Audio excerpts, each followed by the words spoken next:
Hey guys, what's up? So today we're going to be fixing my Insta360 X3, which has a broken LCD and lenses. Yes, front and back lens are broken. So I've been trying to repair this for months now, and today's the day.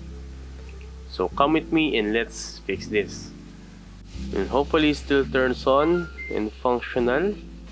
Yes, still turns on after months of being in the box. And the LCD is still working, but it's shattered, so we better get a replacement since I don't want to open the 360 twice for the lenses and the LCD. So we're gonna repair this one time. So first we're gonna remove it from the enclosure or the cage, aluminum cage. After we got it from the aluminum cage, let's get our hot air or heat gun to heat up our back cover so we can access and screws off the Insta360.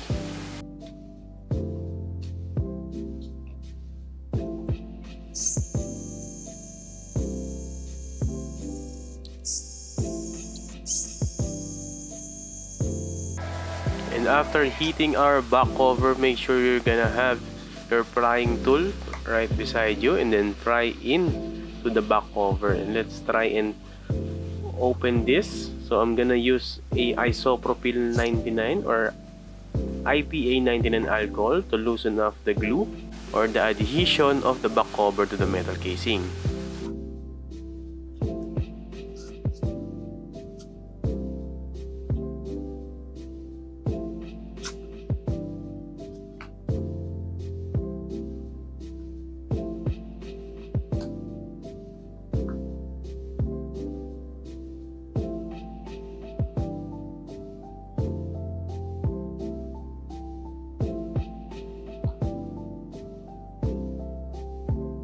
And after we remove the back cover, we can access now the metal casing.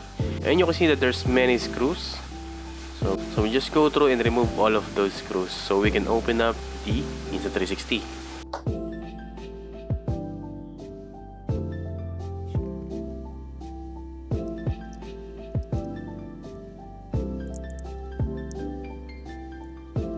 And after removing all the screws, don't open up fully the metal casing since there's a cable we're gonna remove first that is clipped onto the board.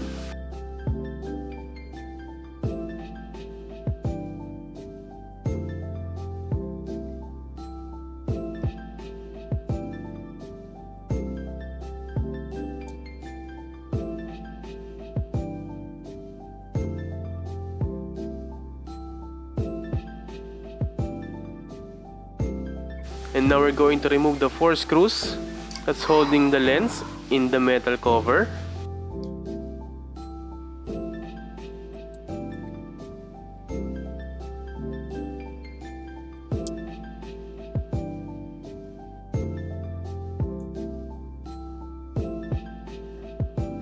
So we removed one lens, another one to go, and then the LCD.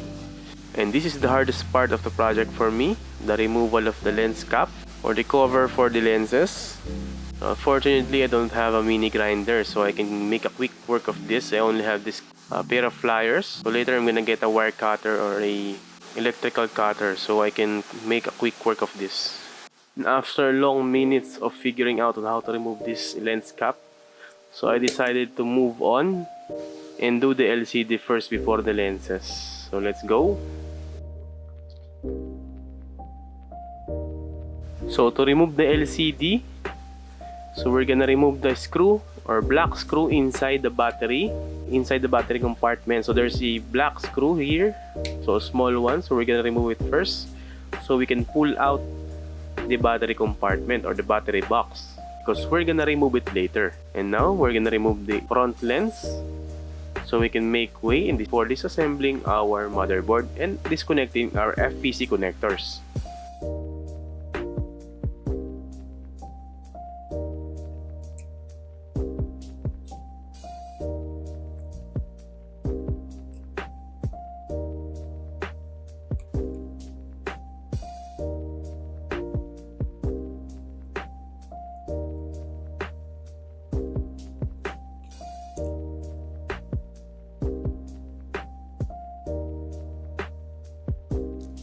And after removing our lens, We can now proceed and disassemble our motherboard. So let's remove the screws of the motherboard. There are 4 screws holding the motherboard, so 2 white and 2 black screws. And we're gonna remove the FPC connectors.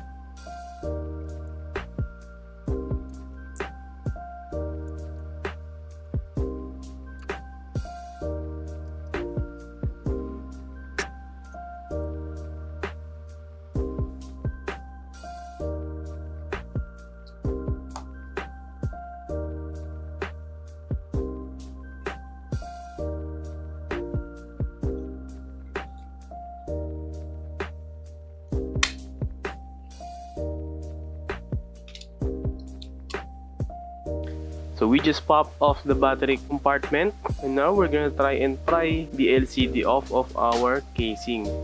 So here I'm trying to pry the LCD. Gonna use a heat gun to loosen up the adhesive of the LCD.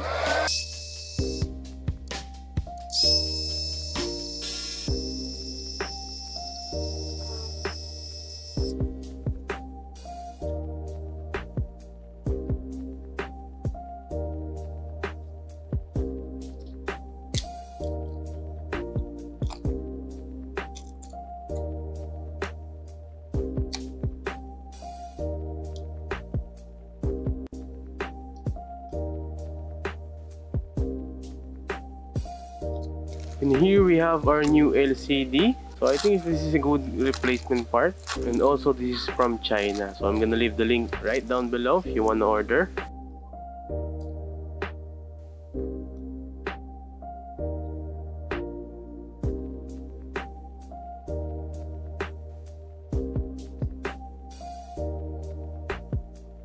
And for the adhesive, we're gonna use T7000.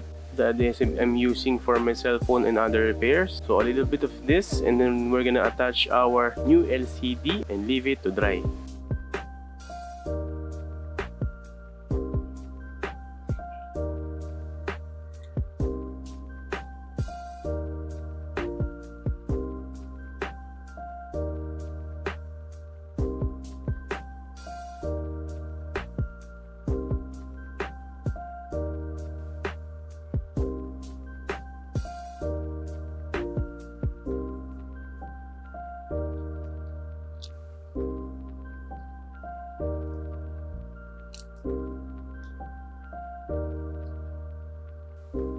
And now for the last part, we're gonna do these lenses, the 2 lenses. So I'm gonna figure out how to successfully remove the cover of the lens.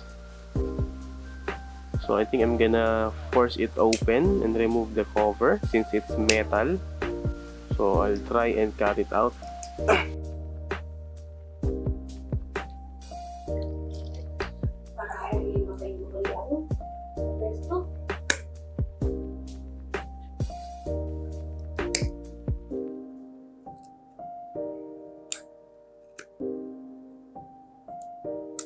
Shit.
So I finally managed to remove and replace our lenses with the new ones, and that will be the hardest part, the removal of the cover of the lenses and replacing it, especially if you don't have a mini grinder on the ready.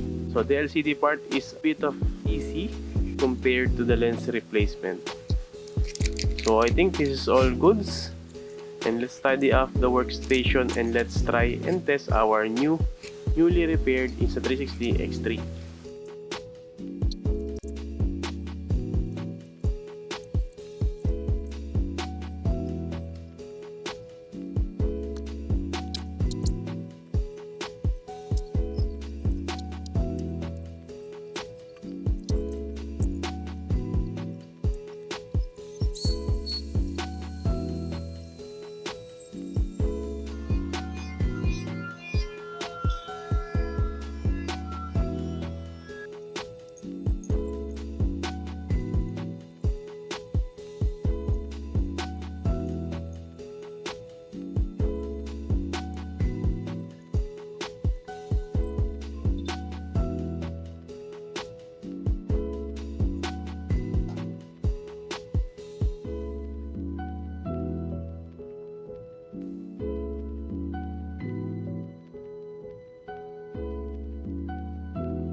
And there we have it, guys. It's now working. Touchscreen, the LCD, and the lenses. No scratch. Very clear. And if you have any questions, please comment down below.